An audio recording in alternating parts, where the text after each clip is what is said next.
नमस्कार दोस्तों, फिनसर्च पर आपका स्वागत है। 28 फरवरी को भारतीय शेयर बाजार में भारी गिरावट देखने को मिली। निफ्टी 50 के 50 शेयरों में से 45 लाल निशान में बंद हुए। हालांकि जिन 5 शेयरों ने बढ़त दर्ज की उनमें कोल इंडिया भी शामिल था। आइए समझते हैं कि आखिर कोल इंडिया के शेयर में तेजी क्यों आई। कोयले की कीमतें 4 साल के निम्नतम स्तर पर हैं, लेकिन संकट की आहट सुनाई दे रही है। वर्तमान में वैश्विक कोयला बाजार में कीमतें बेहद कम हैं, लेकिन भविष्य में स्थिति पूरी तरह बदल सकती है। एशिया में ऑस्ट्रेलियाई थर्मल कोयले की कीमतें लगभग $100 प्रति टन के आसपास बनी हुई हैं, जो मई 2021 के बाद का सबसे निचला स्तर है। इस गिरावट का मुख्य कारण हल्की सर्दी और वैश्विक स्तर पर अधिक आपूर्ति है। हालांकि यह गिरावट अधिक समय तक बनी नहीं रह सकती, क्योंकि बाजार में कोयले की उपलब्धता धीरे धीरे सीमित होती जा रही है। नए कोयला खदानों में निवेश की कमी है और मांग लगातार बढ़ती जा रही है। कोयला खदानों के विस्तार और नई परियोजनाओं में निवेश लगातार घट रहा है। कई वित्तीय संस्थान और शेयरधारक कोयले में निवेश करने से पीछे हट रहे हैं, क्योंकि इसे एक अस्थिर संपत्ति यानी स्ट्रैंडेड असेट के रूप में देखा जा रहा है।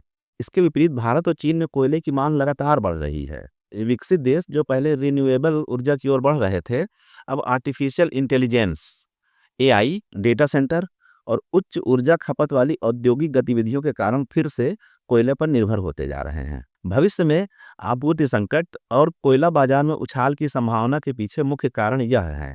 पहला, कोयले में निवेश घटा है। बैंकों और वित्तीय संस्थानों ने कोयले में निवेश कम कर दिया है, जिससे नई खदानों का विकास प्रभावित हुआ है। दूसरा, ऊर्जा संकट के बावजूद नई खदानें नहीं बनी।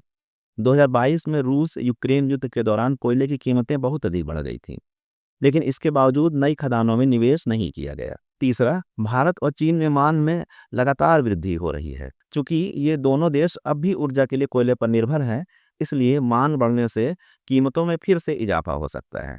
चौथा, रिन्यूएबल ऊर्जा यानी जो नवीकरणीय ऊर्जा है वह पर्याप्त नहीं है।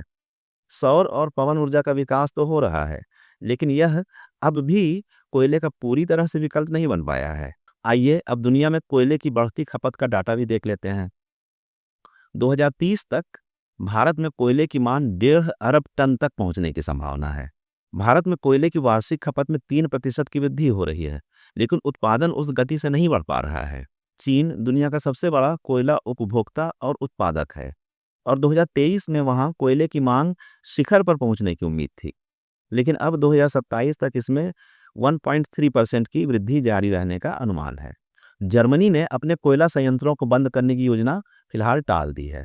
चलिए जानते हैं कि कोयले की अंतर्राष्ट्रीय कीमतों में गिरावट के पीछे मुख्य कारण क्या थे। पहला कारण तो यह था कि चीन में घरेलू आपूर्ति बढ़ने से आयात में गिरावट हुई। चीन ने अपनी घरेलू आपूर्ति को प्राथमिकता दी, जिससे उसने विदेशी कोयले की खरीद घटा दी और कोयले की मांग कम हो गई, जिससे कि कोयले की कीमतें कम हो गईं। दूसरा, जापान और दक्षिण कोरिया की कम खपत। इन देशों में अपेक्षाकृत सामान्य सर्दियों के कारण कोयले की मांग घटी, जिससे बाजार में आपूर्ति अधिक हो गई। अब जानते हैं कि भविष्य की संभावनाएं क्या हैं और क्या कोयला फिर से महंगा होगा। वर्तमान में कोयले की कीमतें कम हैं, लेकिन यह स्थिति ज़्यादा समय तक बनी रहने की संभावना नहीं है। गर्मियों में एयर कंडीशनिंग की बढ़ती मांग और ऊर्जा की बढ़ती ज़रूरतों के चलते कीमतों में फिर से तेजी आ सकती है। अंतर्राष्ट्रीय ऊर्जा एजेंसी आईईए ने अपने कोयला मांग पूर्वानुमानों में लगातार संशोधन किया है, और अब एजेंसी मान रही है कि निकट भविष्य में कोयले की मांग बनी रहेगी। यदि कुछ खदानें कम कीमतों के कारण उत्पादन बंद कर देती हैं, तो इससे बाजार को समर्थन मिल सकता है और कीमतें फिर से बढ़ सकती हैं। कुल मिलाकर निष्कर्ष यह है कि वैश्विक बाजार में कोयला अभी भी एक महत्वपूर्ण ऊर्जा स्रोत बना हुआ है। भले ही वर्तमान में कीमतें नीचे हों, लेकिन दीर्घकालिक मांग और आपूर्ति असंतुलन के कारण इसकी कीमतें फिर से बढ़ सकती हैं। इसलिए कोल सेक्टर न केवल निवेशकों के लिए एक दिलचस्प अवसर प्रस्तुत करता है, बल्कि यह ऊर्जा और जलवायु नीतियों के लिए भी एक बड़ी चुनौती साबित हो सकता है। तो दोस्तों, आपको यह खबर कैसी लगी? कमेंट सेक्शन में अपने विचार जरूर बताइएगा, और अगर आपको यह वीडियो पसंद आया हो तो इसे लाइक और शेयर करना न भूलें। इससे हमारे चैनल को आगे आने में बहुत मदद मिलेगी। कृपया चैनल को सब्सक्राइब करें और बेल आइकन भी जरूर दबाएं, ताकि आपको हर अपडेट सबसे पहले मिले। नमस्कार, जय हिंद। दोस्तों, यह निवेश की राय नहीं है। हम केवल आपकी जानकारी और स्टडी पर्पज के लिए खबरें देते हैं। किसी भी स्टॉक में निवेश से पहले अपने फाइनेंशियल एडवाइजर की राय जरूर लें। This video is made for educational purpose only. Names and information used in this video are only for educational purposes and should not be considered as investment advice. We do not provide tips or investment advice. Always take advice of your financial advisor before investing. We are not responsible for any kind of profit and loss. Stock market investments are subject to market risks.